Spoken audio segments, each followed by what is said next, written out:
Hey, welcome to the Micho Mission, 2 Men, 1 podcast, every black film ever made. My name is Len, aka the Bat Tribble. Hey, I'm sorry. And as always, I'm joined by my anxious partner. Hey, this is Vincent Williams. Tonight, ladies and gentlemen, we are going to continue on the road to our 300th episode, making a stop above the rim from 1994, and helping us to review this film. She is a noted columnist with the Philadelphia Inquirer and a half her lifetime New Yorker. Put your hands together for Elizabeth Wellington. Hey, Elizabeth. Hey, what's going on, Elizabeth? Old friend Elizabeth at this point. Hi, this is your second time on the show, at least. So I would almost say it's my third, but Yeah. I'll go with second. No, I did another show with you guys when we were talking about that show on HBO that we all like. So yeah, this is my second time on the Micho Mission. And it's couldn't come soon enough. We're very excited to have you back with us, Elizabeth. Thank you so very, very much. As I alluded to earlier in your intro, as we say hello to everyone out there watching us as we are streaming live via StreamYard to Facebook, Twitter, as well as on Twitch. The Micho Mission is live on Twitch. As I alluded to earlier, you have roots here in Philadelphia, having lived here for quite some time, but you still claim yourself as a diehard New Yorker, and that's because you have a very staunch rule in regards to that. Yes, you can only claim the city that you went to high school in. Okay, And that's a my solid rule. And I'm coming to you from New York now. Well, there you go. She did a show from Philly. Now she's doing a show from New York, her true hometown. And she's living the adage, it ain't where you're from, it's where you're at. Yeah. And you're where you're at, where you're from. Well, there you go. And she is from New York. And I like that rule. I do have to say, just like Vince, I do agree with that rule. You can only claim the city that you went to high school in. Yeah. So, and that means that city is the only one that can claim you as well. Because I hear a whole lot of, because, jumping ahead a little bit in regards to Above the Rim, there are a whole lot of New Yorkers that want to claim Tupac because he was born in New York. But as Vincent noted, he was raised in Baltimore. He certainly went to high school there. Right. So he is actually more of, okay. So there you go. So should he therefore be considered a what do you call them? Baltimorean? A Baltimorean? Yes, I would say so. Okay. I would say so. But what about his affiliation with the West Coast? I mean, that's between him and the West Coast. I just know where he's from. I know if I need, I bet he knows how to he knew how to eat a proper crab cake. Okay. I didn't know that there was a particular way to eat a crab cake. I mean, I was just thinking about a Baltimore. Okay. Or he knows how to properly eat crabs. Okay. I bet Tupac knew his way around some crabs. He looks like he knows his way around some crabs. Most definitely. How do you eat crabs, Elizabeth? Do you eat crab? Yes, I'm definitely a seafood fan. I eat crabs. I eat them as often as I can. Ooh. And how often is that? Depends on how my pockets are looking. Hey, some days are tuna days, some days are crab days. That's yeah. I know that's right. That's true. And Vincent knows today is my tuna day. I will be leaving after the show. I'm grabbing some tuna. Shout out to everyone out there in the chat watching us as we're streaming live. Sharon Eldridge says that Falls Church is the only city that can claim me. Help. Yes. Wear it proudly, Sharon. Wear it proudly. Yeah. Well, you guys brought up a good point about Pac though, because like he can claim, and maybe because maybe you have to make an amendment to it, because he claims, I mean, when you think about West Coast rap, he's definitely a West Coast rapper, right? Okay, and that's So fair. and that's Sure. fair. So, the whole digital underground thing. I mean, so he definitely can claim Baltimorean, but and maybe that's like just an everyday people thing, like Right. people like you and me who grow up, move to different cities. You got to claim this school you went to high school in, but maybe it's technically you should claim the city where you build your notoriety, where people know you from. Because can he claim? I think you can claim. You can only be. That's hard. Because I was gonna say you can claim because a part of me can claim Philly because I'm a columnist in the Philadelphia Inquirer. I know a lot about Philly, but my hometown. But I think I guess I'm a New Yorker to my bone. But I claim Philly. I give Philly respect and love. No, well, you should, but yeah. but New York. But I'm definitely a New Yorker. Yeah, so that goes out. Yeah, so okay. I stand by my original line. Nah. He's a Baltimorean, but he can claim the West Coast because it's This is quite the existential conundrum. I've had this discussion a lot though, because this one friend I had was from Codesville, and I should say that and smile before people come at me hard on the show. So he was from Codesville, and he was like, "Oh, I've been in New York for 3 years. I'm claiming New York." I'm like, "You can't claim no way you can claim New York." I'll say, and certainly not after 3 years. Yeah, you can't claim New York. I mean, can you tell me, the difference between the blue line and the orange line on the subway? And he kind of looked at me like I was the bad guy, and I'm like,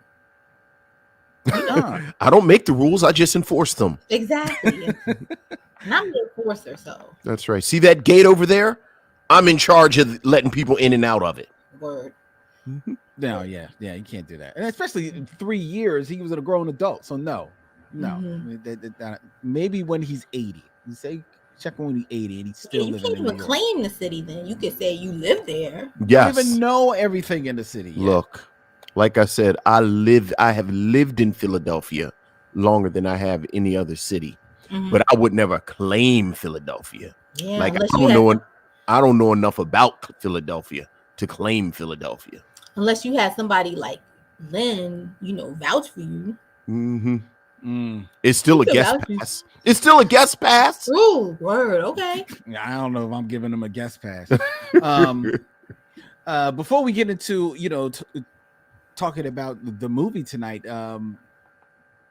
Elizabeth and I, while being good friends, we also share a love of talking about 90s again, 90s hip hop and R&B. And we're visiting 90s hip hop in this movie, but we're going to be visiting 90s R&B this Thursday because we're going to the New Edition concert here in Philadelphia. Cannot wait. And the last time Elizabeth was on here, she didn't get a chance to show her devout love for everything that is New Edition. Like you are a New Yorker, true and true, but I believe your blood type is NE. Is that correct?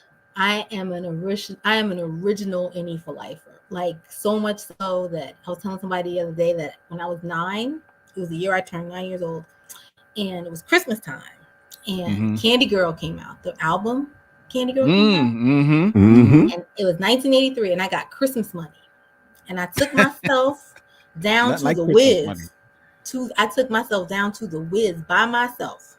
I got on the Q2 bus through Hollis, represent y'all. Anybody from New York knows what I'm talking about.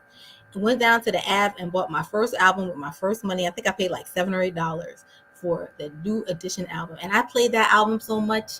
There are places in the Candy Girl song where it skips now, and might not be listening to my album, but I still know those skip parts. Right. Yeah, you've memorized the skips. Yeah, I memorized the skips. That's how you know. Most definitely. Right.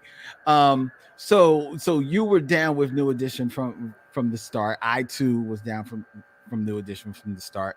How did you feel? Because our social media person Toya, she's got a particular way.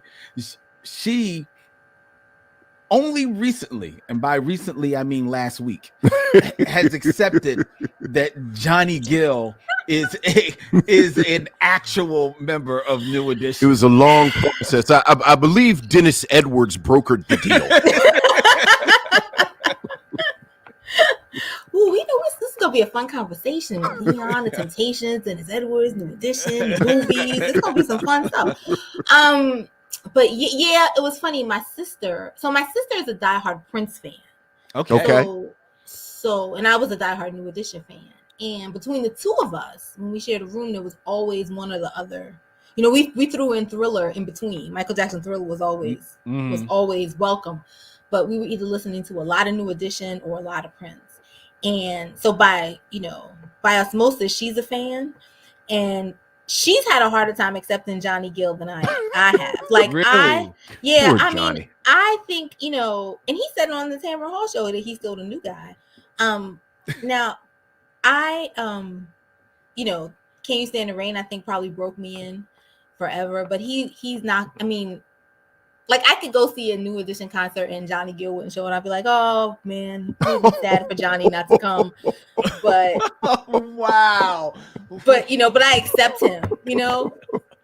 It's hard, you know, it's just, you know. You wouldn't miss his solo efforts and him telling you he gonna rub you the right way? You know, it's so funny. The only Johnny Gill song I really liked was Fair Weather Friend. That's a good song. Now that was a tight, as my sister would say, that was a tight beat. Yes. That was a tight song. The rest of them, I just felt he was overbearing and you know, he was just like, I just felt like Johnny Gill was like, yeah, that's true. That's true. That's true. She was like chocolate fudge. He took over the whole Sunday. You know? That's actually not a bad description. Yeah, that is Johnny. That is Johnny all the way. But I mean, I like John. You know, I like Johnny Gill, but you know, there's something about the original five. If I was home, I would bust out my old album and my pictures with them and stuff. I don't know. See, like, but to me, and don't get me wrong, I love the original, and Bobby definitely has that gives them that edge. You know, that was lost a little bit when Johnny left, but Johnny, he gave them some balls, like, you know, because he had like some soul. He had a little, like, you know, a little bit of like gravitas to his vocals, you know. I mean that's why they were all the way in the back, so he could just riff, you know, all day like he wanted to. But he just added some. I would miss Johnny, you know.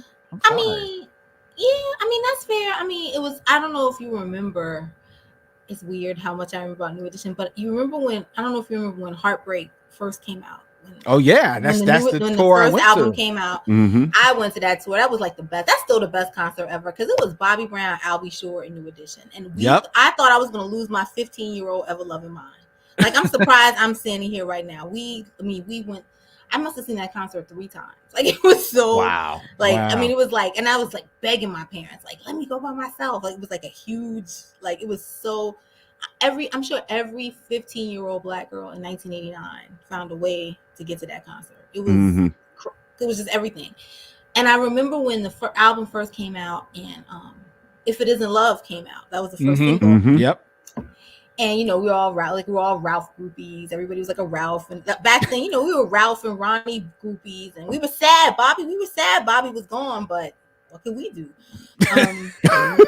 You know, I Need a Girlfriend. Like, we kind of accepted that Bobby was gone. At the time, we didn't think Bobby was ever going to come back, though, either. That's and very I remember when Heartbreak came out, and like they hid Johnny. Like, nobody wanted, like, with If It Isn't Love, like, Johnny was in the back. They hid Johnny. Like, you didn't even hear Johnny. There was no Johnny Gill on that record. You saw him trip and fall in the video, and that was it. We were like, oh, you know what I'm saying? He just kind of tripped and fall, and he was done. Had on like them church shoes. And then they came out with My Kind of Girl, and you still didn't hear Johnny. No, you did but not. We were still okay with it. It was very good marketing, because we were just all Ralph people. We didn't care what. We were like Ralph and Ricky, and that was it. But when he came out with "Can You Stand the Rain" and the rain started dropping and they were sitting down and stuff, and he started hollering, people were like, "Oh!" So they knew. They knew at the time that we would have a tough time with Johnny, and they introduced Johnny well. Now Johnny was smart because he didn't get like super duper. He didn't pull like a, you know, he didn't pull a what's his name, a David Ruffin on anybody and make you like him. And that's why we'll always kind of like Johnny. Well, that's true. That's the reason why he was. That's why he did well. Right. Because he didn't come and try and step on Ralph's toes. Everybody knew this was Ralph's. He played his position. Yeah, it was Ralph's show. Mm-hmm. And not only that, but every girl who was a New Edition fan would have killed him. We would have lost it. They'd have been like 5 or 6 people trying to replace him. So he did his role, he did his thing. But I'm excited to see all 6 though. And I'm especially excited to see Bob because Bob Bob's been through so much. He's been through a lot. And he's lost kids, he lost Whitney, they tried to make Bob out to be the bad guy. I'm team Bobby because I'm sure Bobby did not have any money for cocaine. If you saw the movie, you know how that went. Right. So just the fact that he's still standing, he's had strokes. Yeah. It's interesting to me. I was thinking about this not too long ago about how the narrative has changed about Bobby Brown and relationship with Whitney, because one of the things that I think people forget, my God, because we're going back to like the late 80s now, is that before Whitney got with Bobby Brown, she couldn't make it work with Randall Cunningham. Randall Cunningham, the Philadelphia Eagles quarterback, they couldn't make it work. And the story is that Randall was like, yo, girl, like, want to slow up on some stuff, and he's the one that like pumped the brakes and was out of there. But a lot of people forget that story, so the signs were there, we just weren't paying attention. Well, Whitney was America's sweetheart, right. She had charmed those people, and we knew Whitney was ghetto. I was at the time, for a time, I did a stint at Black Enterprise magazine as an intern, and one of the women I worked for was from Newark, and she knew Whitney, and she was about that same age. We were all like super duper young at the time, and she would tell us Whitney Houston stories about just Sissy was gangster. Like they were all gangster. They were some gospel gangster chicks. So Bobby I never heard that Sissy was gangster. I mean, she was just gangster in the way that your gangster gospel grandmother would be drinking brown liquor and daring you to look funny to people. Gotcha. And being in the music industry and having to navigate that. I mean, look. That breeds how do you think all those people that we knew even growing up had churchified grandmothers and were crack addicts on the side? Like that's a hard life. That's very true. Interestingly, but everybody tried to make Bobby the bad guy, and I think Bob, I think like all of them, what it was like to be young men. People weren't hard, like you know what I mean. They were like young guys. They were just young, nice guys, like that just wore a lot of cologne and had a jerry curl. Right. I'm just glad all of them have gotten to a place where they can do stuff together again. Right. So. And it's funny because, well, you probably talk about this today, but I don't know if I've seen the New Edition movie about 1,000 times. But Wood Harris is in it, and Wood Harris is, we're all connected in the 90s. It is. Before we go to that magical decade of the 90s, ladies and gentlemen, we are going to first stop and play that game show that's sweeping the nation. Yes, that would be 6 Degrees of D'Urville Martin. 6 Degrees of D'Urville Martin. Is it time? It is time. Is it time? It is time. Now, I don't know if you're aware of this, Elizabeth. D'Urville Martin is a noted character actor from the blaxploitation era. Seemed to have been in every other blaxploitation film dating from the 1970 all the way up through I think his last film may have been around 80, 81, something like that. So, but yet, as a character actor, he found a way to touch all of Hollywood. So not just your Fred Williamsons and your Pam Grier. No, he has actually shared the screen with your Sidney Poitiers and your Katharine Hepburns and Spencer Tracy's. So and Dolomites. I should be Googling this man. let's not. Slow down. Slow down. I've never Slow seen down. him before. I'm learning something. Here's the Giving you thing. the highlights. You have seen them. You just don't remember you saw them. Yeah, Okay, you just okay. know. Yeah, you've seen him. You've seen him. He was famously and accurately portrayed by Wesley Snipes in the Dolomite. My Name is Dolomite movie. Yes. On Netflix. Okay.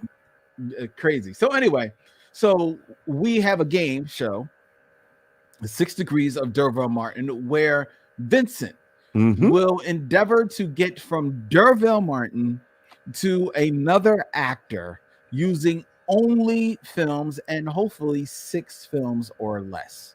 And Lynn picks the person. I picked the person. So Now, it's a bit of a challenge. it is. And hopefully this will prove to be a challenge because you've been getting them in like 2 moves lately. Okay. I find that highly annoying. All right. And it doesn't stretch the show like I need. So, and feel free to play along if you would like, Elizabeth. Vincent, Yes. I need you in 6 movies or less. Get from Derville Martin, Derville Martin, 6 moves or less to John Wayne. John Wayne. Yes. Yes. Okay. Derville Martin Mm-hmm. is in Dolomite with Rudy Ray Moore. With Rudy Ray Moore. Yes, he is. Rudy Ray Moore Mm-hmm. is in 5 on the Black Hand Side with Yaphet Kotto. Yeah. Yes. I don't like how this is going. Yaphet Kotto is in Truck Turner Yes. with Scatman Crothers. Okay. Scatman Crothers is in, and now I am going to need you to go ahead and tip it into the basket. John Wayne's movie around 1970 something. It's like it might be a last name of a detective. Oh, McHugh. Pretty sure Scatman Crothers is in McHugh. All right. Let's check the tape. Let's check the tape here for McHugh, starring John Wayne and Eddie Albert. Also starring in that film is one David Huddleston, Richard Kelton, William Bryant. There is a black face in McHugh. It's not Scatman Crothers? It is not Scatman. Who is it? It would be the star of Leadbelly, Roger E. Mosley. I just watched that. Scatman Crothers is in something with him. What's the movie before that? In the movie before McHugh? Right, because I That actually would be Cahill, United States Marshals, which is a John Wayne movie I never heard of. But he's in that movie. That's from 1973. Let's see. Maybe you're thinking of Brannigan. Brannigan's from 1975. That's another movie where John Wayne plays a hard detective. Arr. Let's see if Scatman Crothers is in Brannigan. No, you know what he's in? I'm sorry. I said he wasn't in a cowboy movie, and he wasn't a cowboy movie with John Wayne. He was in The Shootist. See, I thought you were going to say The Shooters. Yeah, he was in The Shootist. But you said, detective. Yeah. Okay. So, Derville Martin is in Dolomite. How'd you know with Rudy Scatman Ray Crothers Moore was in The Shooters? Because that's one of the exercises I've been doing. Like John Wayne was actually one of my exercises. I don't believe this. Yeah. I don't believe this. Yeah. I don't believe you got John Wayne. Yeah. From Scatman From Crothers. Scatman. And let me see. So what do we do? What was it? So it's Rudy Ray Moore, Yaphet Kotto, Scatman Crothers, 3 moves. Boom. Well, I got another one. All right. Anyway, to get to From Dervo Martin. Dervo Martin, 6 moves or less to Jeff Bridges. Jeff Bridges. Yeah. Show me something now. Fat Okay. Fighting words. Now, Jeff Bridges. Yes, the Big Lebowski himself. Oh, I mean, damn, Lynn, you just gave it to me. I knew it. It came out my mouth. I mean, John Turturro, John Goodman. Like, you get to them both through both of them. All right, let's see. Oh, wait a minute. Oh. Let's I know see. exactly how you're going to... I hate this. Let's get to our review. Can I do it? Can we just... Oh, go ahead. All right. Go ahead. Dervo Martin is, of course, in 5 on the Black Hand Side with Dick Anthony Williams. You don't say. He is. Dick Anthony Williams is in Mo Better Blues with John Turturro. John, remember Mo and Joe? That's right. That's right. John Turturro is, of course, in The Big Lebowski with Jeff Bridges. I knew the second I said Big Lebowski, I gave it up. Okay, if I hadn't said Big Lebowski, if you hadn't said The Big Lebowski, here's the thing. I blanked immediately on what Jeff Bridges was in. So Jeff Bridges, was that him in Starman? Yes. And who's the actress in Starman? That's a good question. I think that's oh boy, I'm gonna be wrong. Let me look it up. Oh, Starman film. Karen Allen. Okay. Who is from what movie? She most famously known for. Razor of the Lost Ark. There you go. Okay, here you go. This will be a more interesting journey. Dervo Martin is in 5 on the Black Hand Side with Leonard Jackson. Okay. Leonard Jackson is in Boomerang with Eddie Murphy. Eddie Murphy is in 48 Hours with Nick Nolte? No, that not 48 Hours. I'm sorry. Trading Places. Dan Aykroyd. But more importantly, the dude who plays the butler. Denham Elliott. Denham Elliott, yeah. Who's in Raiders of the Lost Ark with Karen Allen. Karen Allen, who's in Starman with Jeff Bridges. So there you go. That's 5 moves. So I took a little walk. And I used a lot of white people. All right. Very good. There you go. Well, you're...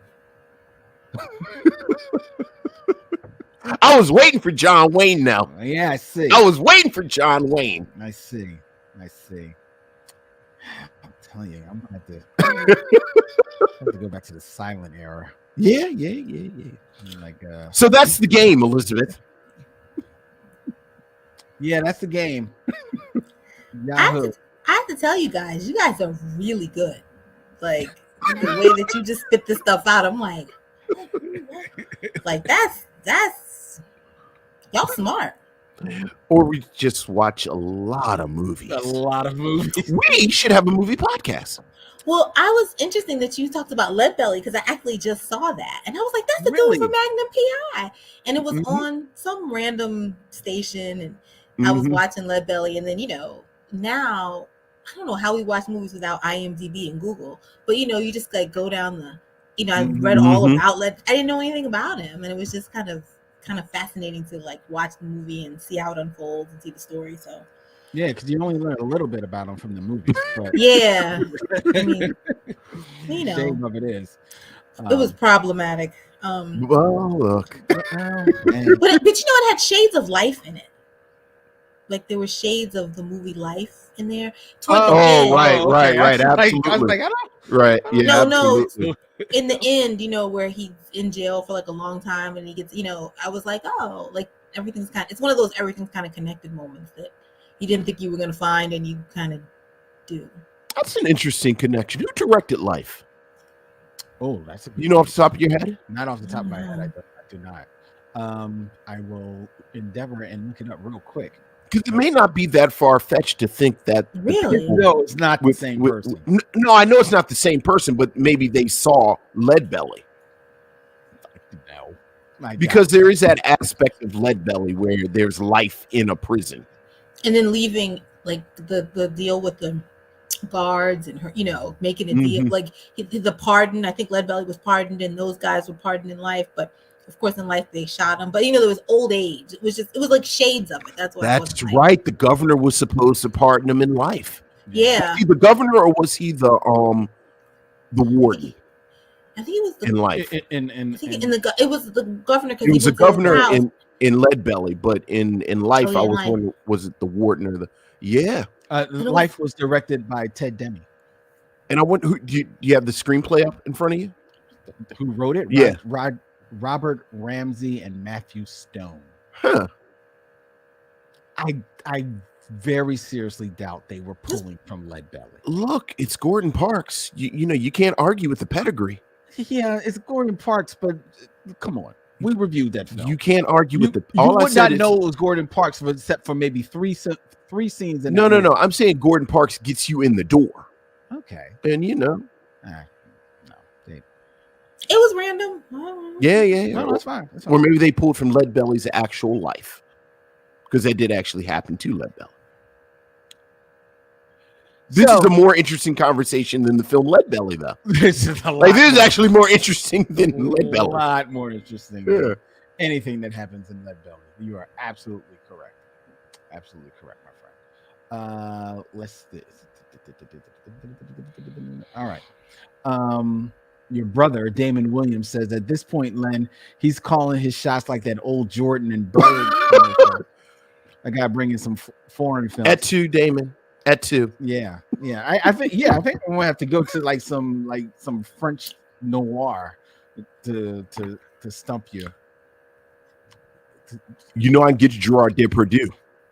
There are other French people besides Gerard Depardieu. Yeah, but once you get you Gerard Depardieu, you can get to the rest. Yeah, you probably bounce around. That's very true. Quietly, what's my man's name in Leon, the Professional? Oh, God, Vince, why you keep stumping me? I'm sorry. Elizabeth just talked about how much you knew about film. I thought you knew this stuff. I can't think of his name off the top of my head. It is Jean Reno. Yeah, Jean Reno. Yeah, between Jean Reno and Gerard Depardieu, I'm bouncing around France. I can bounce around France. Yeah, well, you won't know the rest of the. I can bounce around France. Yeah. All right. I can get to Chow Yun Fat and Jet Li, and Jackie Chan. Well, we could all get to Jackie Chan. I'm just saying that covers Hong Kong. Okay, yeah, it does. Mm-hmm. All right. Mm-hmm. Again, I've been thinking about this. Yeah, apparently. Yeah. All right. I'm telling you, we're changing this. All right. After 300, we're picking another. After picking another dude. All right. Picking a whole nother actor. Getting on my nerves. Anyway. All right. Are you ready to review the movie? I am ready. Are you ready, Elizabeth? Ready. Are you ready to go above the rim? Thumbs up. All right, let's go. But first, it's time for trailer talk. Trailer talk. Which is when Elizabeth, believe it or not, we continue to talk about whatever we want to. But this part is going to be deleted because the trailer will be playing during the podcast. It's appropriate we're talking about this with Elizabeth, though. Isn't that the show that we got snatched when we did what was low rent Iron Man movie that we did? Slight. Oh yeah. Didn't we do Slight with you? Yeah, we did Slight. I think that's the episode that we got jammed up. Yeah. Yeah, we played. Yeah, you were here for the origin of trailer talk. Yeah, because that's right. We played the trailer during that episode, as we had been doing for a little bit at that time, and we got it got taken down. Yeah, got the cease and desist. They took our episode down. They sure who did. Who took it? What happened? The people behind was that Warner Brothers? Slight. Was that Warner Brothers? I don't think it was Warner Brothers, but it was one of them. Yeah, the movie people were. They came after. They asked us to take down the episode, and we had to edit out the trailer. And I think we've been on the radar since then, because since then it's been like, warnings. Yeah, so that's why we now don't play a trailer, and we just talk about stuff like this for a couple of minutes. Yes, this is real meta trailer talk. It's a trailer talk about trailer talk with the person who was here when trailer talk began. Most definitely. So it's like a Chris Nolan movie. I will, and I can say this because this will be edited out of the show. Mm-hmm. But I want to tell Elizabeth, because she's my friend and she works for a newspaper. You already kind of know this, Vincent. Okay. That I am also going to be working for a newspaper here in Philadelphia. Oh, which one? I have been selected to be the arts and entertainment editor at the new Philadelphia Weekly. Well, you froze right at the good part. At the arts and entertainment editor at the new Philadelphia Weekly, Philly Weekly. Yeah. Ooh, that should be interesting. Congratulations. Yeah, it's going to be fun. I'm looking forward to it. It's going to be a lot of fun. So yes, I'll be walking your beat now. Hopefully not like that. That's how she walks. I'm going to City Winery with her. So that's how Elizabeth She walks like Mick Jagger in 1987. She does, because she can't get no satisfaction.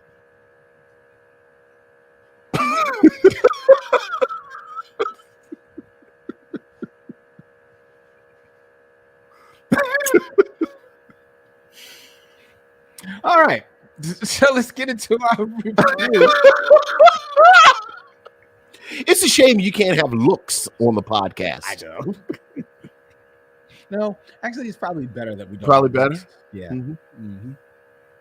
Let's get into our review of. What are we reviewing? Above the Rim. Here we go. All right. Here we go. And I will go here. And. Boom. Above the Rim. Co-written and directed by Jeff Pollack in his directorial debut, featuring a screenplay by Barry Michael Cooper, adapted from a story by Benny Medina. This film stars one Dwayne Martin, Tupac Shakur, Leon, Marlon Wayans, Wood Harris, and Tanya Pinkton. It revolves around the story of a promising New York City high school basketball star and his relationships with a drug dealer, as well as a former basketball star now employed as a security guard at the high school where he attends.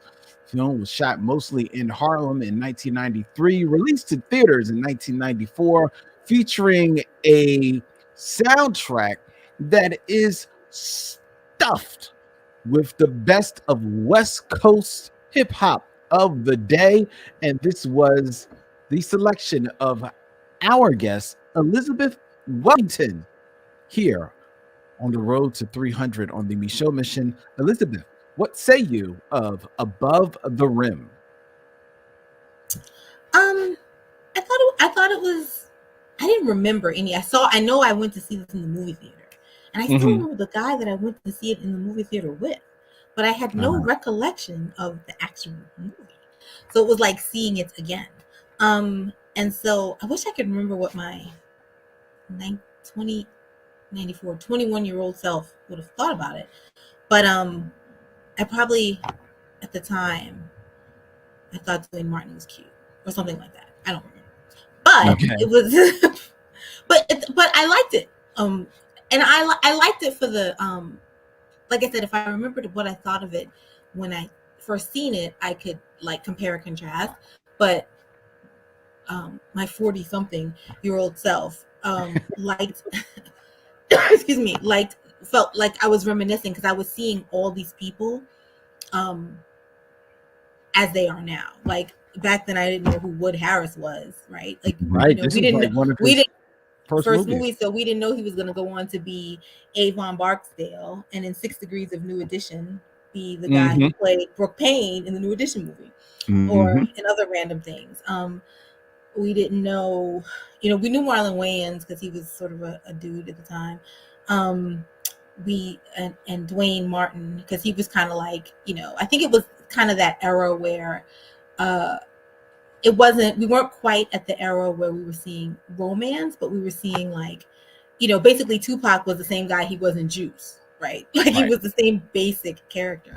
And Leon was brooding, and Leon, I watched it with my mom, and she was like, Tanya Pickens, she's in my soap opera. And I was like, I couldn't, you know, she was in her soap opera. She just kept, that girl was in my soap opera, and look at her hair, and nobody had weaves. So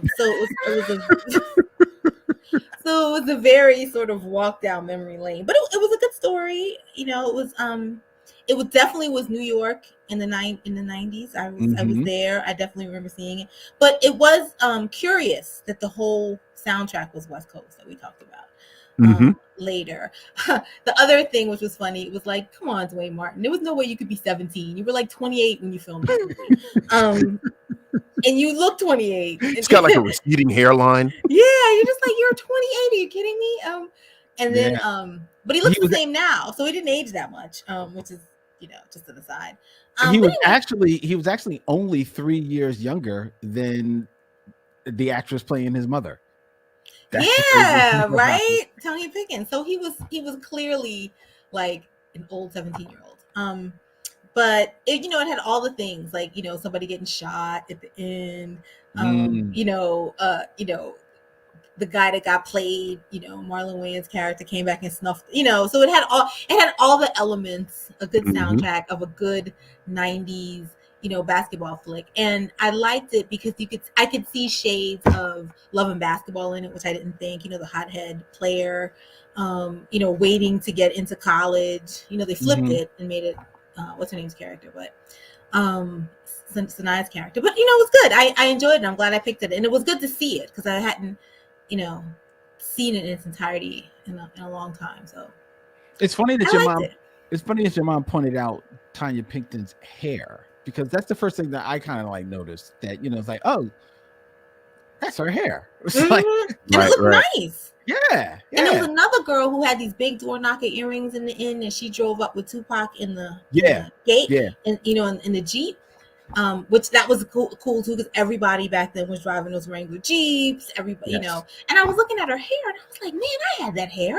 Like, it was, you know, the same bob and the big earrings. So those kind of movies are so much fun to watch now, because you really can see where you were and where you are now. And then I got a little reminiscent of Tupac, and, you know, like where he would have been if he was still with us, and, you know, right. And I kept waiting for him to say partner, and he didn't say it because we were in New York and not the West Coast. But, you know, every time he said something like he wanted to fight somebody, I knew he was gonna be like partner, and he didn't say it, and I was like, I know he was holding back. That's in the deleted scenes. Deleted scenes. It's the extended partner edition. Yeah, you know Tupac. Right. But anyway, it was, I enjoyed it. It was a nice way to spend a slightly rainy Tuesday on deadline afternoon. So most definitely. Deborah Battle, thank you, saying that Tanya was on All My Children at the time of the movie. Okay. So like, she's on my mom's. Feeling her in the role, in her performance here in Above the Rim. How'd you like revisiting this film? Well, how did you like it? I always go second. How did you like it? I'm curious to hear your view of this film before I give my view. Well, here's what I'll say about Above the Rim. Okay. All right. Dwayne Martin, first of all, I was not aware until watching this film and then doing a little bit of research that Dwayne Martin was actually a very good basketball player. Yeah. Oh yeah. Right. So because I was looking at this movie, because anytime I watch a movie that's like about sports, there's a part of me that's always looking for the edit. About to say in the stunt double, right? Right, you know, right. Cueing the stunt doubles, you know, stunt double's hand, you know, taking the, you know, cut to the shot. But this would definitely Dwayne Martin getting it, putting in work. So I appreciated that, as well as Leon. I was about to say Leon. Now he looked like your daddy, but he was in his corduroy khakis, but he was putting in work on the court. So so that was cool. Like the basketball scenes in this movie definitely feel very authentic, right? But Dwayne Martin, Tupac, Wood Harris, some of the other characters, even Tanya Pinkton, they're all in a hood movie. They're in a hood film, which was the talk of the town at this time in Hollywood, you know, coming off of Boys in the Hood, and then and everybody, they wanted a hood movie, and Tupac was the talk of the town because of Juice. So everybody wanted to try to 2 years prior to this. So everybody wanted to make their hood hip hop film. You know what I mean? And all of these actors are in a hood hip hop film. Leon, however, is in a totally different film, all of his own making and design. I don't know what this man is doing in this movie. First of all, Leon is a very attractive Black man, right? And somewhere along the way, everybody has told Leon that he is an attractive Black man, and Leon, God bless him, believes it. So much so that he is going to make sure that every moment he's on screen, he is basically telling you, I'm a good-looking Black man. Because he is giving you nothing but, what's my man? I was about to say I'm reading all these Ben Stiller interviews because of his new show on Apple TV. He's giving you the blue steel. He's giving you blue steel. He's giving you blue steel from Zoolander. From Zoolander, he's giving he's giving you the blue steel. He is blue stealing the whole movie, and like he's giving you the slow bop. I was gonna say, hey, Lynn, what's he look like when he's drinking coffee? Blue steel. What's he look like when he's security at the school? Blue steel. What's he looking like when he's on a date to go see Shaft?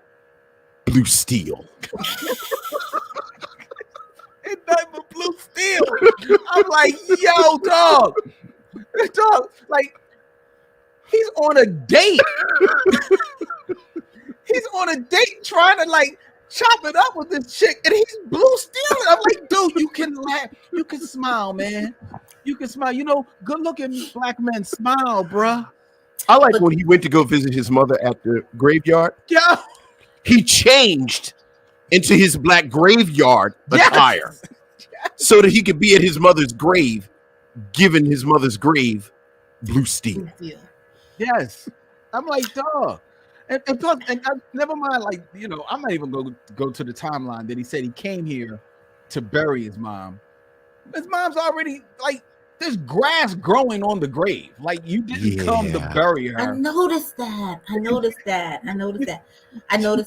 But I did love his mustard trench coat that he wore to the basketball court that he had to take off and put the thing on. He had to put the jersey on, and he was blue steel in the trench coat. Right. He was blue steel when he was balling. I was going to say during the game. Like, I think that's why Wood Harris kept checking him on his chin. Right. Like, man, take that blue steel off the court. Oh yeah. Like, come on. I'm like, so that was taking me out of this film. Like that was my biggest takeaway from this freaking movie. Then the other thing, like you mentioned, Elizabeth, the West Coast music, which I'm sorry, sounds like Dr. Dre. I guess it sounds like his throwaway beats. It was all Dr. Dre and Snoop stuff that you didn't even hear, and it didn't make sense in Harlem. It didn't make sense. You wanted to hear Rakim. There was no reason why we should have been hearing. I mean, at the end, I understand. Okay, fine, you want to hear Warren G. That's cool. But the whole thing, it just threw you off. Because for a while, I thought I was in Chicago. Like, it took me a minute to figure out where I was until I saw her. And then I was like, oh, they're up. And my mom, she was having a fit. She was like, where are they? Where the buses? I thought the buses are blue. You know, and so I thought they were in Chicago until I saw the actual the park or something, and then I was like, okay, they're in New York. But it took a minute because of the music. Yeah, the music, and okay, maybe West Coast hip hop can fit in a hood film, but then the beats got to at least be adding something. These beats are doing nothing for this movie. So it just took me out of the film. It didn't make sense. It didn't make any sense, and then the film, like, this is Jeff Pollack's directorial debut. There's not much of him on IMDb. I don't think he does much directing after this, and it shows why, because there's like, this movie is badly edited, it is badly directed. You know, Bernie Mac shows up as basically like a homeless or the guy who maybe has a past with Leon's character. You're left to believe they can't take away what we were. Yeah, they can't erase us. They can't erase us. You like, but you don't learn. You never actually learn what the backstory is, because it's all trapped behind blue steel for the rest of the film. Then Bernie Mac's character gets sliced up with a knife, with a blade by Tupac, and you don't see him for the rest of the film. Well, he's dead. He's dead. But you don't even see what happened. Like, come on, dog. Like, they don't show the body. Yeah. Well, for me, it doesn't make sense because they don't like, okay, Tupac was gangster. I get Tupac is gangster, but there was no reason for him to kill that man. Like, that's the part that makes no sense. You're just like, well, why I mean, I know he's gangster, but why would you just roll up and, like, why would you wake him up? The man was sleeping. He went over to wake him up and he killed him. He never said any. All he said was, that's Tom's brother, or Tim, Blue Steel's brother. Let's just call him Blue Steel. Call him what he is. That's just Blue Steel's brother. Though even the hardest criminal isn't gonna just slice you up for that. I mean, it doesn't make his death didn't make sense. I think that aspect of the film disappointed me the most, considering the pedigree behind this. Is Barry Michael Cooper's second screenplay, and Barry Michael Cooper is most famous for writing the screenplay for New Jack City. Right. They talk about this being the second part of his unofficial Harlem trilogy. The third one being Sugar Hill. Right. Which I think is a very underrated movie, crime drama. Yeah. But for a screenwriter with a journalistic background, because he was a journalist, when you look at how he talks about organized crime or drug dealers in New Jack City, and like the attention to detail about just the logistics of building a drug empire years before The Wire. And if I remember correctly, he deals with the logistics of that a bit in Sugar Hill as well. Yes, he does. He does. I never quite understand Tupac's character, Birdie, his approach to being a drug dealer. I don't know if Wood Harris is his enforcer. Wood Harris is also a basketball player. Yeah. Wood Harris is his lieutenant. You never actually see him do, like, does he own this club that they walk up in? Yeah. Like, I don't call it his own club too. So you get the sense. But how could he really own a club when he's really supposed to be 21? Like this whole deal with him in the basketball team. Like, we've seen this beat before, where the local drug dealer sponsors a basketball team. Yeah. Usually there's a bet involved or there's something. Like, I just couldn't get a sense of what Birdie's deal was. No, he's a gangster because the movie says he's a gangster. And I think that's something that extends through almost every aspect of this film. Like, we talked about Leon's character, Shep, who has come back into town after he witnessed his friend's tragic death at some point in the past. In one of the most unintentionally hilarious scenes ever. In the beginning of the movie, because in the beginning of the movie, they are playing one-on-one basketball with one another, and as like in 1970, across the street from Cooley High, apparently. Right, but as I'm watching that film, before they make it plain, I'm saying, are they playing basketball on a roof? Yeah. Why are they playing basketball on a roof? Right. What is happening here? But where has Shep been?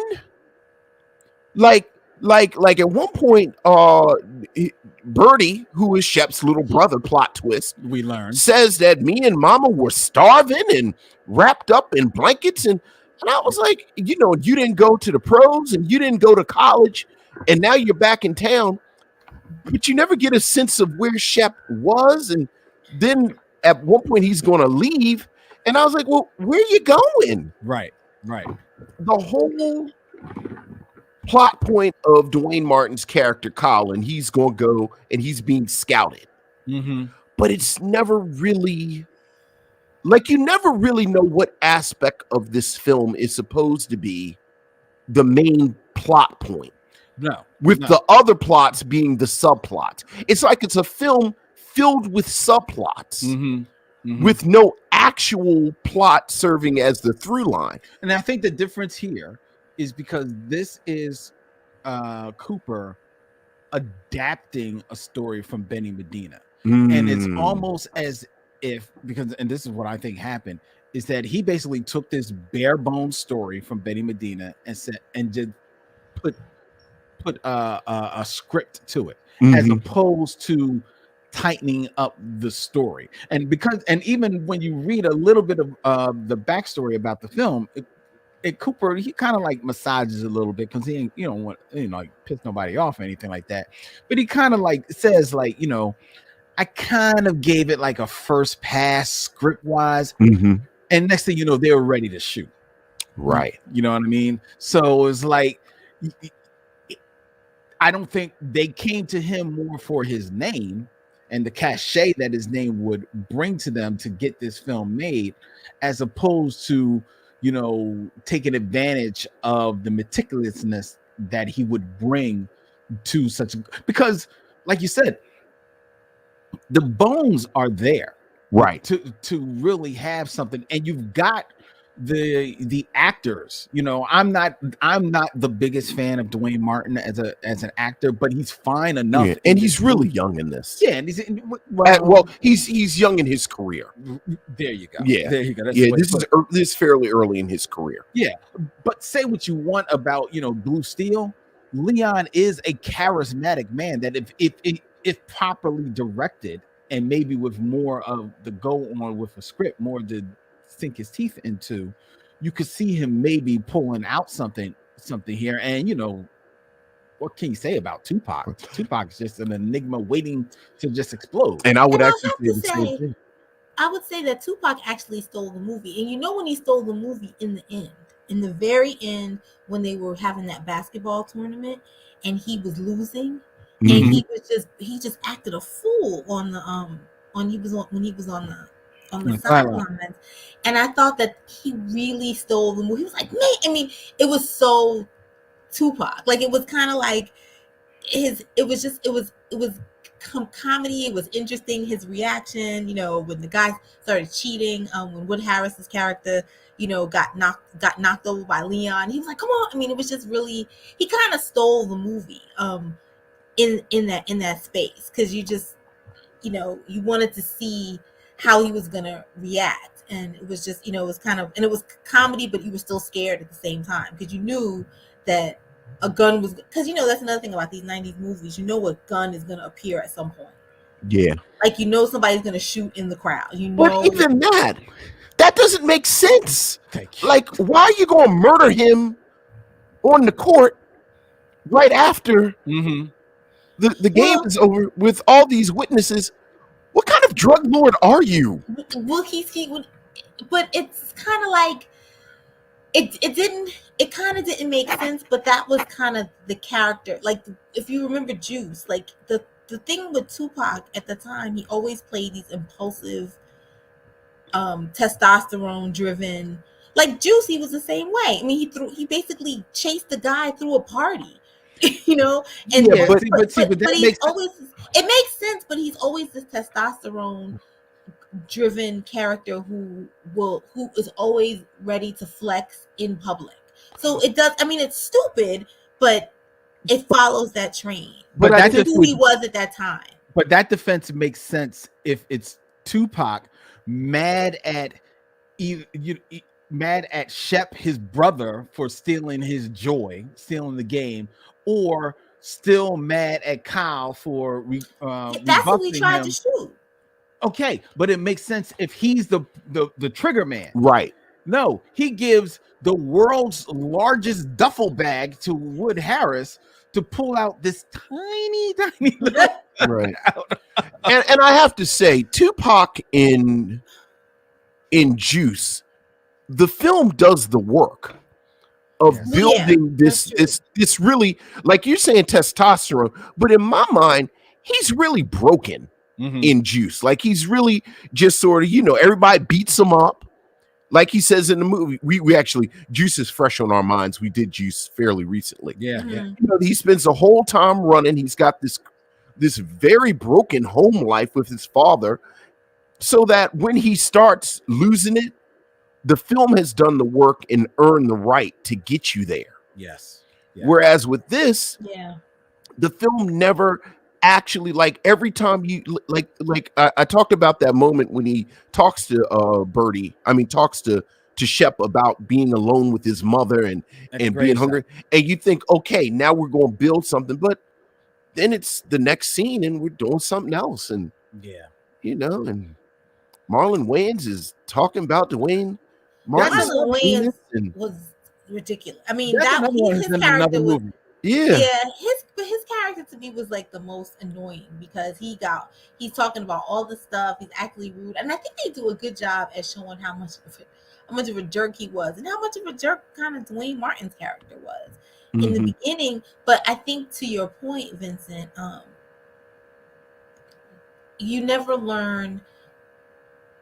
Like, first, I mean, I guess he has no reason to be a jerk except that he's like a 17-year-old guy, but that's not even right. But you never. I don't feel like the turning point was the turning point wasn't strong enough, because we don't even know why Birdie killed this guy, but now that's how he realizes that Birdie's a bad guy and he doesn't want to work with him and he wants to change his life. And I just want to backtrack a little bit, because I wasn't saying it was Tupac is just always that character, and I guess testosterone laden wasn't the right word, but he's the guy who kind of comes out and is publicly, kind of playing like he publicly hits his mark all the time. Whatever he's driven at. And so that I was just finding the similarities between the characters. But you're right, the writing in this movie wasn't good enough, like to convince us that this guy was. Everything in this movie was, like you said, Vince, nothing is earned. Exactly, performative. That's the word. Because even the relationship between Shep and Kyle's mom, I was going to bring that up. I thought I missed a part. Right? Yeah, I thought I missed a part. So I was like, how did they go from being in the school, basically saying like, excuse me, to like being in the diner, to like, can I join you, to like, and it didn't make now sense. They're dating.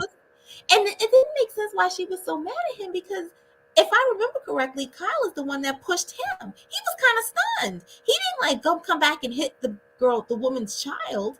You know what I mean? He could have basically went and choked him out after he just like jumped on him and said, "Stay away from my mom."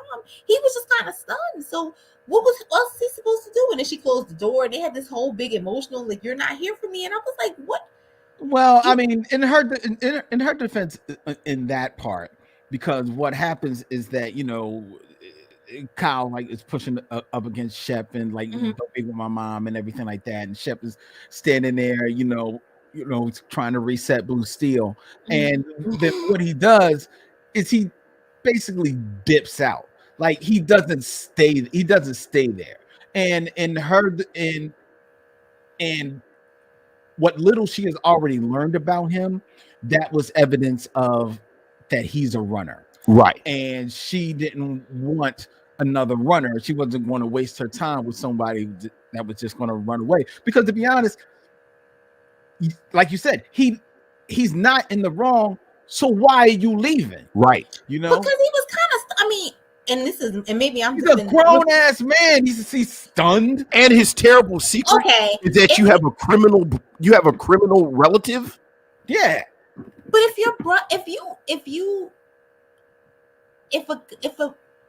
if a guy is dating or dating a woman and the son just all of a sudden goes off and starts punching him, what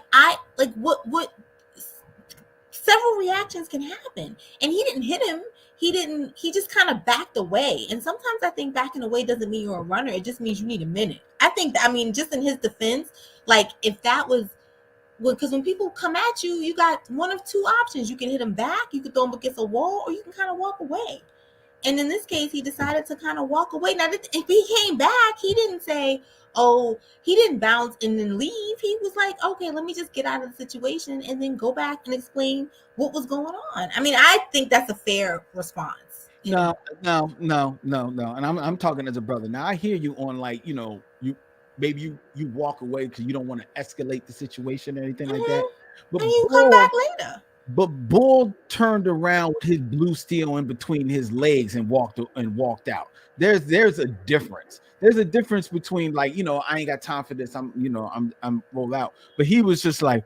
I also get the sense that the film wanted you to fill in the blanks.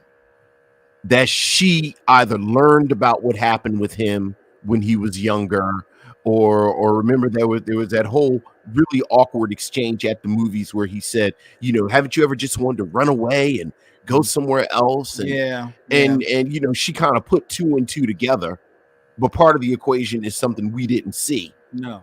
And then leaps to, you're a runner. I don't need that in my life. I need somebody that stays around. And he shows that he's going to stay around because he comes back at the end and plays basketball with him at the shootout, as opposed to being the coach on the team, which they spent 15 minutes building up. Yes. That he's going to be a basketball coach now. Right. Well, I thought that he was going to be the coach after, when you see him at the bar afterwards, you kind of learn. Because, I don't think he meant, and that's another thing. The fact that he actually played in this shoot around was another one of those things. It was how did he know to show up? Did he have a jacket? How was he supposed to be on the roster? It was all this random stuff that they didn't connect the dots for. And yet, I'm not offended by runners. I'm a runner. You're a runner? I understand. Sometimes you just gotta run. We'll go ahead. I'm a team runner. I mean, it is true. You do have to know when to hold. When to fold up. You also need to know when to fold them. Yeah, and come back. Know when to walk away. And know when to run. And know when to run. You shouldn't count your money while you're sitting at the table. Because there's time enough for counting when the dealing is done. I mean, these are words to live by. And I think that's what the brother was doing. Right, and yet despite your critique, you say, and I think Vince has said as well, that you like this. Oh, I didn't say that. Oh, no, you didn't. I didn't say that at all. I mean, I didn't it's hard to say. It's not like I didn't dislike it. I didn't like it. I mean, it was pleasant. It was I watched it, I finished it. It was pleasant. It wasn't that was the best. It wasn't like Loving Basketball. I love Loving Basketball. It's my favorite movie. It was just I see why I didn't see it again, but I wasn't that was terrible. It was just, it was a pleasant. I think that is a great review. I actually think the first thing that you said captured what my thoughts are on this film, where you said, I know I've seen this film. I remember going to see this film. I didn't remember anything about this film. So it was good that seeing it again was like seeing it for the first time. And I think Above the Rim is one of these films. I'm gonna go ahead and start some old stuff. We've been around long enough that this has died down, and now I'm gonna stir it back up. Above the Rim is like the Nice and Smooth of these 90s films. Oh yes, Like Above the Rim was there, so you give it credit because it was there. But people have fond feelings for Above the Rim. They can't actually point to anything about Above the Rim itself that they have fond memories of. And when you press them, they admit that everything around Above the Rim, like everything that we've named, New Jack City, Love and Basketball, Sugar Hill, Juice, everything around Above the Rim was better than Above the Rim. Can I say one other random thing? So after I saw the movie Above the Rim, I, because I'm home with my mom, so I took my mom grocery shopping. So I'm coming down Linden Boulevard, of all boulevards, you'll understand this. I'm coming down Linden Boulevard, because we're not far from there. And Tribe comes on, and Electric Relaxation comes on, and then he's like, and I'm above the rim, and this is how I ball. And I was like, yeah, I just saw that. And I was making, because it's one of those things where all the connections. And I totally, as much as I've listened to that record, I have listened to Tribe. I listen to that record all the time. And for, I know above, I know I can sing it back and forth. But it was just the fact that they were referencing that movie. And, so it was one of those 90s things where it's all these things that we like about it. Although I might have to argue about Nice and Smooth, because I can sing a lot of Nice and Smooth songs. I know you can. Yeah. I remember Nice and Smooth pretty well. I mean, we all do. They were there.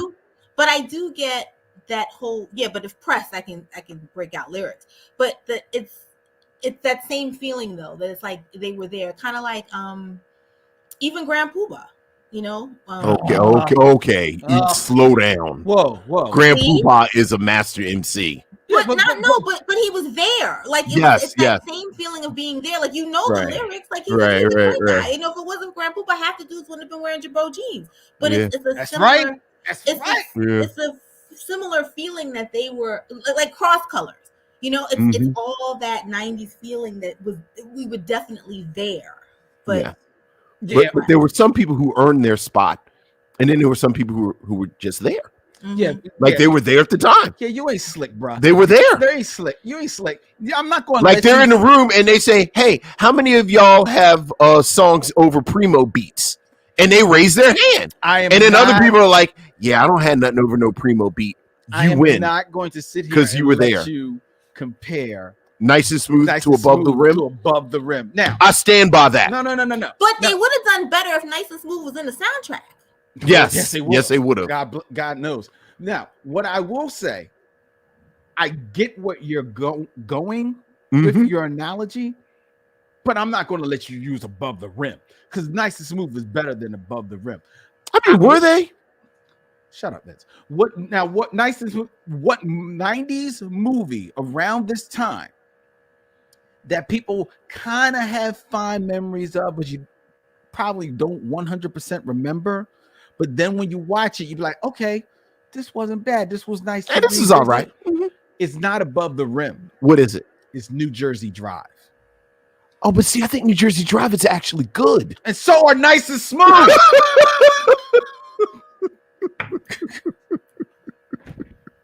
It's nice to be in the middle of this argument. Now that I've reopened this fatwa. This festering wound. Anyway, so Elizabeth, the question is always, would you recommend that people watch Above the Rim? Yeah, for nostalgia's sake, definitely. It's a 90s flick. If you're at home, he's home on Friday night, it's raining, Netflix, you with your boo, watch it. You'll enjoy it. You'll remember stuff. Would you need to see it again? No. So to watch it a first time, watch it like it's the first time. What about you, Vincent? No, I don't think there's any reason. Look, it's sort of a cheat. It's sort of terrible because Tupac just wasn't in that much stuff before his death. This is his last movie. So you actually like this is actually academic. Like you have to watch it just because you only have 4 Tupac performances in films. It's like Gridlock, Gang Related, Juice, Poetic Justice, and this. So what? 5. Mm-hmm. So, you only got 5 movies with Tupac. Yeah. So you gotta watch it. Yeah. Look, here you go. Dwick. You want to see what Harris? Dwick is not that good as a song. Whoa. But it's a primo beat. Whoa. It's a wonderful track. Whoa. In your heart, it's true. Dwick. In your heart, Dwick is not that good of a song. One of the top. No, the top what? Pop songs of all time. It's no way the top 30. Electric Relaxation off of Low End Theory. No. Yeah, that's off Low End Theory. No, Midnight Marauders. Every song on Midnight Marauders is better than Drake. Okay. I said top 30. It's like 15 songs on Midnight Marauders. They're not all better than Dwick. No. I'm sure. Yeah, you gotta watch. Yeah, they're not all better. Sure. Watch Dwick is top 30. Sure. Dwick is top 30. Watch Above the Rim. Sure. It's got Tupac in it. Sure. See, that's the feeling. Like, sure. No. Well, I say no. You don't need to watch this. There are 5. You don't need to watch anything. You might just enjoy it. No, you won't. There are 5 Tupac movies. Yes. There are 5 Tupac movies. Above the Rim and Gridlock. You can prop up your table with those, and then you can watch the other 3 films. I actually don't remember Gridlock either. Nobody remembers Gridlock. And I don't remember the New Jersey Drive either. Now I'm like, what was in that? I'm trying to remember. New Jersey Drive was good. Yeah. But yeah, you don't need to watch this. Leon, you go watch the 5 Heartbeats. Go watch The Temptations. I was about to say, actually, that's my movie. Like he actually acts in The Temptations. Yeah. There's other places to see him. Yeah. People that grew up with Tanya Pinkton on All My Children, they don't even remember, didn't even know she was in Above the Rim. Yeah. They had to worry about that. Dwayne Martin, he married Tisha Campbell. That's all you need to know. And Marlon Wayans is better in a lot of other stuff. Yeah, he's much better in a lot of other stuff. He was actually really good in Aretha. I just saw him in that, and he was. I've heard that. Really good in that. He was really good in that. But he plays so not who he plays. But I mean, if you have, if watch it if you like 90s, like for 90s nostalgia, it's one of those to watch. But it's one of those ones you can watch for that. Like it's so that era. I mean, it's not fantastic, but it's cute for the era. You know what? And plus, it's just it's just like it's not like Love Jones, but or The Best Man. Yeah. Or Love and Basketball. Oh, that's the movie. Blue Girl 718 says Vince is out here slandering Dwick. I said what I said, and I said it with my chest. And Toya Haynes says, please tell me you don't believe that. Lemonade is a popular drink. And it still is. And it still is. How can I argue with that?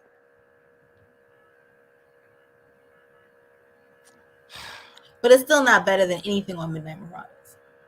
Nothing. But it's top. Nothing. It's a lot of songs before you get to 30. Like 30 is not a lot of songs. But Dwick is there. And maybe it's okay. 30 is a lot of songs. Is Dwick there primarily because of the beat? Yes, I'm not gonna lie.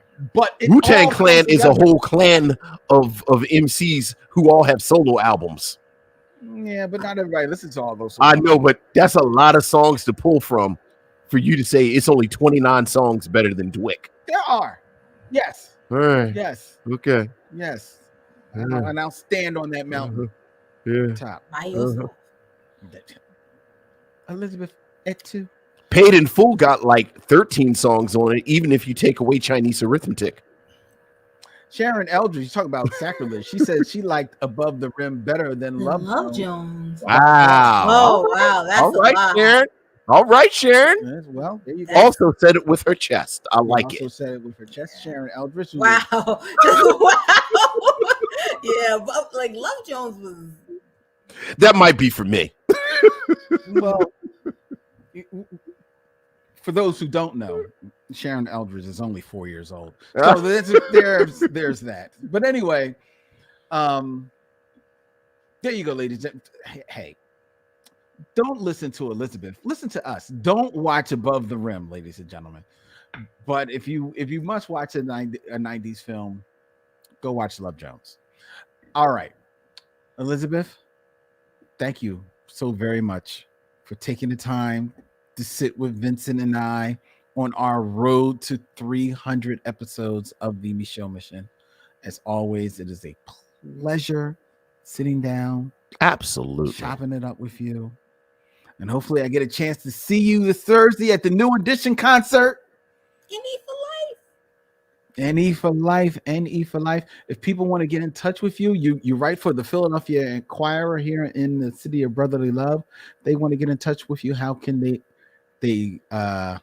you can find me on Twitter, eWellingtonPHL, Instagram, eWellingtonPHL, Facebook, Elizabeth Wellington, LinkedIn, and all that good stuff. Like, I'm totally around. Just throw me in Google. You can find me. Do you have a voicemail? We have a voicemail. Yeah, we have a voicemail. Hey, Elizabeth, why don't you and your mom, when we get off the show, why don't you leave us a voicemail? The Michelle Mission voicemail. You can call 215-867-9666. Standard rates apply. And tell Vincent and Len what's on your mind.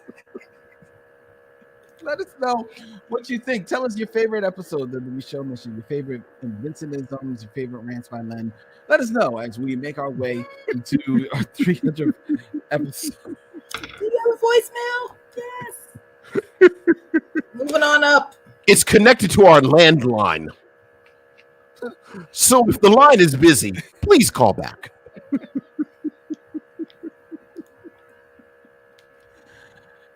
Just jiggle the string. Somebody's calling on the other end of the can. Do you remember when they had, and Elizabeth, do you remember when they came out with the long cords for the phone? Do you remember? And that changed the game? They did. Because your mom could walk through the house and see you? Yes. Yes. Yes. Usually she could, my mother was very skilled at holding the phone with one hand and grabbing you by the scruff of your neck with the other one. Of course. And dragging you into, she kept the phone in the sewing room. That was when there was two phones in the house. So one down right. One in their room. That's right. The one in their room. The one in their room. And that was the one that we would run in. That's the one I used to go in and sneak phone calls on. Look, memories. Look, a lot of the calls were about New Edition. There you go. But she had the hand of death that could just drag you in.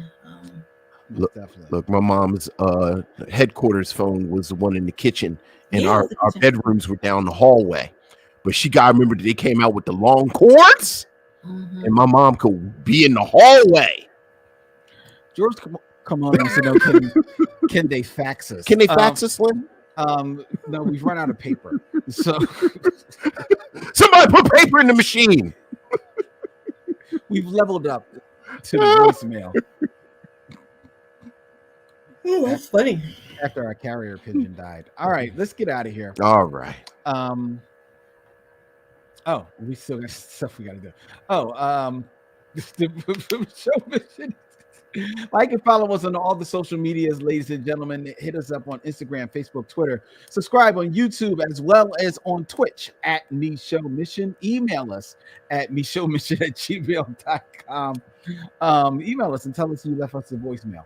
And go to Michelle Mission, our website, 2 Men 1 Podcast, every black film ever made, where you can hit swag and check out the cool designs that we have available for you from our good friends at TeePublic, including our exclusive 6 Degrees of Dervell collection. So check that out.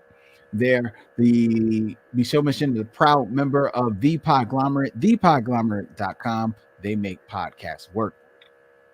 Next week on the Michelle Mission, Vincent and I are going to 1982 for Losing Ground. Yeah. Oh, yeah. Yeah, this is it's going to be a good one. This is one of those films that we've been as we near. I was about to say we're in the final. We're in the final stretch. We're in the final stretch now. So we're bringing out the heavyweights. Yeah. Right now. So this is 290. You have 9 left. 10 left. Yeah. Yeah. Oh, yeah. Got 10 left. 10 left as we make our way. So it's gonna be fun. Losing Ground from 1982 next week here on the Michaud Mission. Until then, he's Vincent, I'm Len, and in parting we say we'll see you when it's time to meet again.